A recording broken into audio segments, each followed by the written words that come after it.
आज का जो चैप्टर है हम लोगों का वह कॉन्स्टिट्यूशन यानी संविधान के बारे में।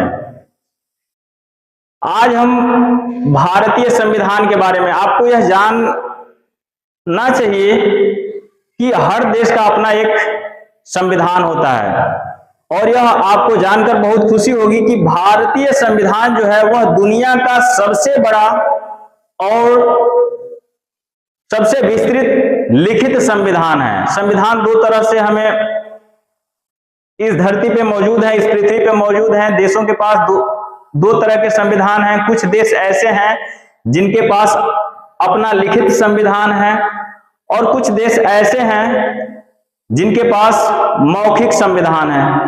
भारत देश के रहने वाले हैं तो भारत में जो संविधान है वह लिखित संविधान है और हमारे संविधान ने हमें कुछ मौलिक अधिकार दिया है और कुछ मौलिक कर्तव्य हैं। आइए आज हम कुछ मौलिक अधिकारों के बारे में जानें।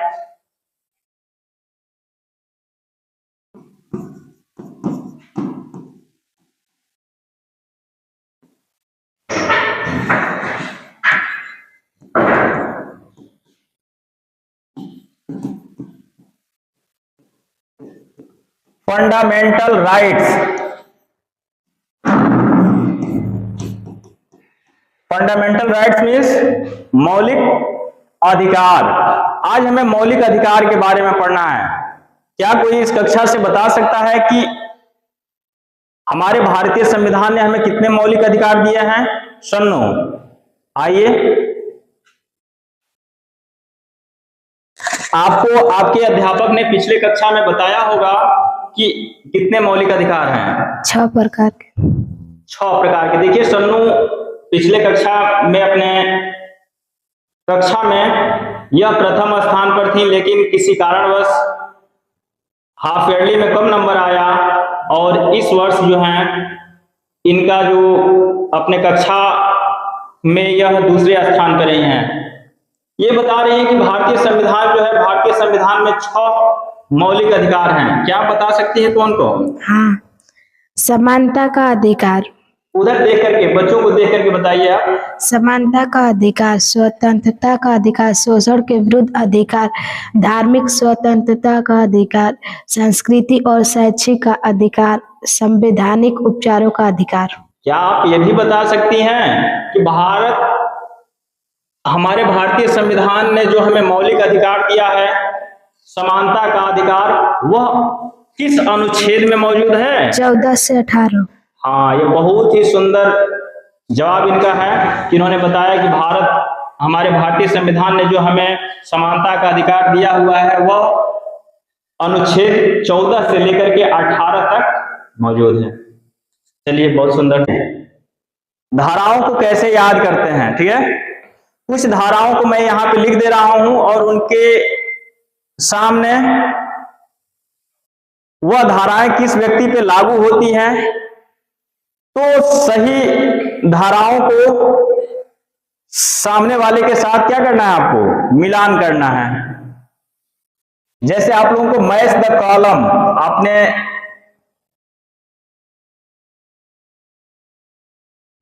कॉलम आपने पढ़ा है, उसी तरह से धारा 307,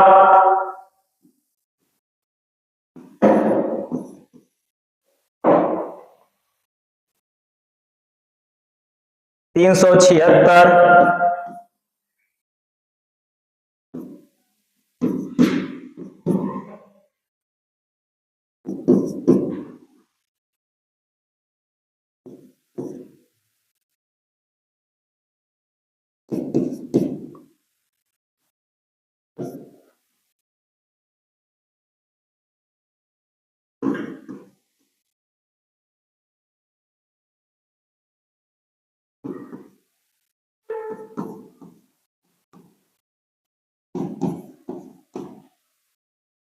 इसका नंबरिंग भी कर देते हैं हम लोग। इस तरह से आपके क्वेश्चन पेपर में प्रश्न देगा और आपको हल करना होगा। ठीक है, इस तरह से आपको प्रश्न देगा और हल करना होगा।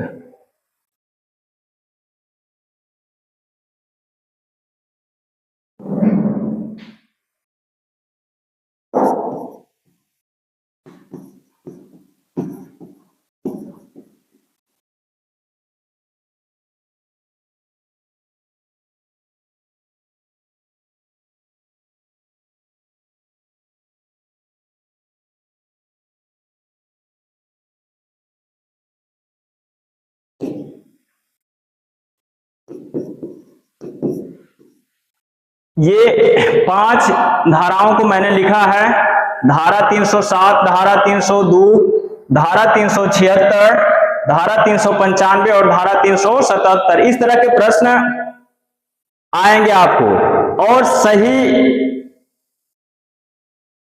धारा को, कौन सी धारा किस पे लागू होती है, उसके साथ आपको मिलान करना होगा। सबसे पहले अंकिता आएंगी, इधर से अंकिता आएंगी और इसका मिलान करेंगे।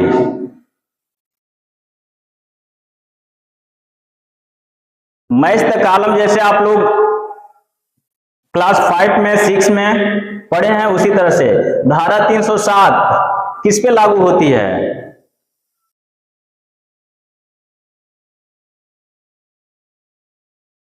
एरो बना दीजिए, एरो एरो एरो ऐसे बनाते ना, ऐसे ऐसे ले जाकर के ऐसे, हाँ थोड़ा सा साइड होकर के आप बनाइए, ताकि पीछे जो बच्चे आपके बैठे हैं उधर देखे भी कि आप सही बना रही हैं या गलत बना रही हैं। देखिए इन्होंने धारा 307 को बी से मिलाया हुआ है, क्या सही है? आप लोग भी देखते रहिए।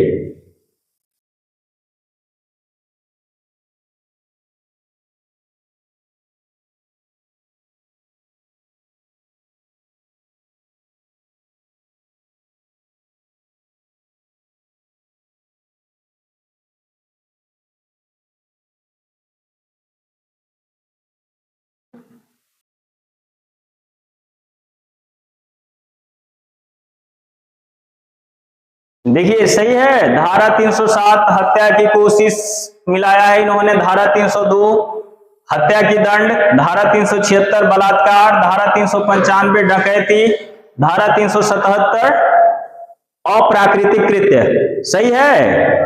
हाथ उठाइए, देखते हैं कितने लोग सही में इस मिलान को मानते हैं कि सही है। इधर से सही है, क्लैपिंग कर दीजिए आप लोग।